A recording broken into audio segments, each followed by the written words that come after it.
Hello, ladies and gentlemen. Welcome back to another episode here on African Confessions. The following story that you're going to be listening to, it comes from a translation of a message that was sent to me by one of our admin. Strange things indeed they do happen in this world. The message reads like this. I know, from my own confession, you are going to be judging me. This is what I do each and every time before I click on a video. First of all, I read the title, and then when I see that the title is about an evil person, usually I first judge the person before I listen to the story. You are probably sitting there shaking your head, disgusted at the very thought of what I am about to say. But let me make one thing crystal clear to you. I don't care. Your judgment will not affect me in the physical world or in the spiritual world. Your hatred will never scare me. And your morals, I threw those out a long time ago. The world is not built on loyalty or anything, any nonsense people like to preach about. This world is about one thing. How much money can you make? Have you ever seen that those people that have a lot of money, even when you are at family gatherings, those are the same people that have a voice, that have a lot of say, that can make people to do whatever that they want. So that is what I chose to do. I chose to turn to the dark side, to turn to the dark world, from being a normal herbalist, a normal sangoma, who was trained by a man who was compassionate about healing people using African roots and medicine, as it has been passed down for thousands and thousands of years from our ancestors. But I chose money. I chose to work with foreigners. I am a sangoma, but not the one that you expect. I am not your healer, not the kind who serves those that come to me saying that I have drop here, I have an STI. I want those ones that want to make money, quick money, and I want people who know what they want in life. And I am not here for fools who still believe in empty promises, because I work for the man that has a lot of money. You come today and you tell me that you want to sacrifice your own mother, and if it happens that your mother the following day comes to me and tells me that she wants also to do ukutwala rituals, I can still help her, even sacrificing you, if she has given me more money than you have given to me. I have no loyalty at all. I only serve my ancestors. I do not serve the will of the customer.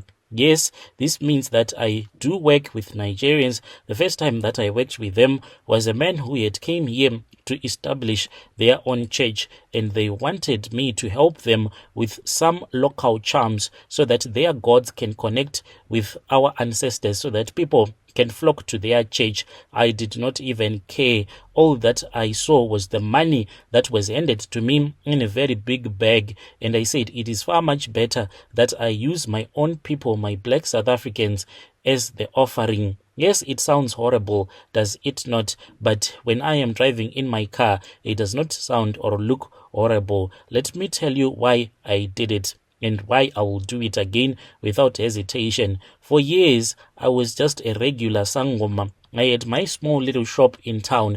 People, when they would look at me passing by, they used to see me as someone who was dirty, someone who could not achieve anything in life. And no customers were coming as such. It was only those ones, your taxi drivers and the ladies of the night, that would come complaining that they have some sort of an STI that they wanted me to assist them with. But when I met the Nigerians, they pay really well. Indeed, they all about blood sacrifices, but at the end of the day, you make a lot of money. That was when I realized something important.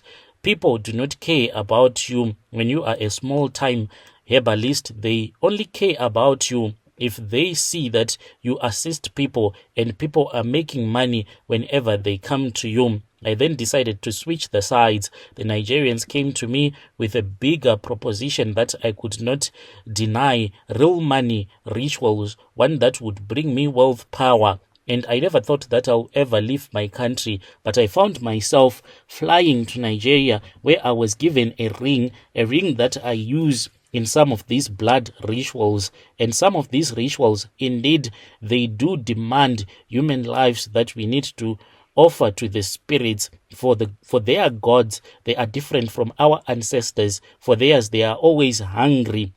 And when they laid that money in front of me, when they were busy establishing their church, I did not care, for I do not believe in Christianity anyway. I said this is the perfect opportunity to show these Christians that when you go to church at the end of the day, they are only going to steal your money so that you can return back to your ancestors.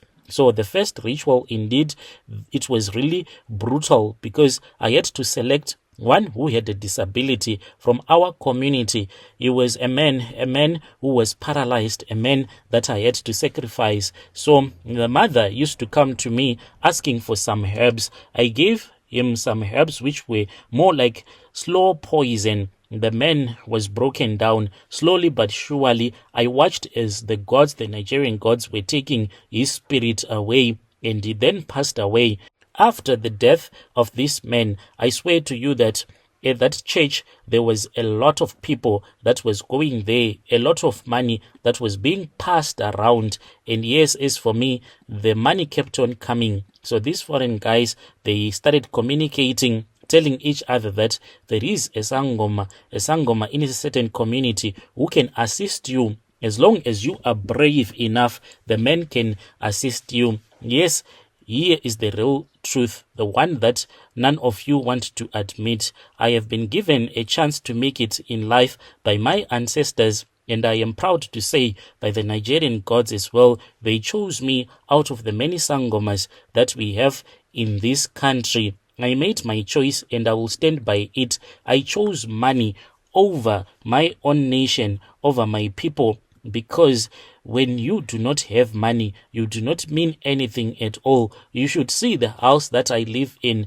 You should see the car that I drive, and you should see how many businesses I own. Yes, there are those that might think that I am a sellout, a monster, a man who would rather do blood rituals using the souls of his own people in his own community. But if you were chosen, if you were given another chance to be chosen, you will do it. I swear to you, the majority of these so-called righteous people that are here, they will do it without even blinking. As for me, maybe I am much more holier than you are because I have confessed. And they said that that is what the Christian God wants, a person that confess. So we can confess and go back to what we do, knowing that even if we confess just when we are about to die, we will go and enjoy the same paradise. Ha ha ha.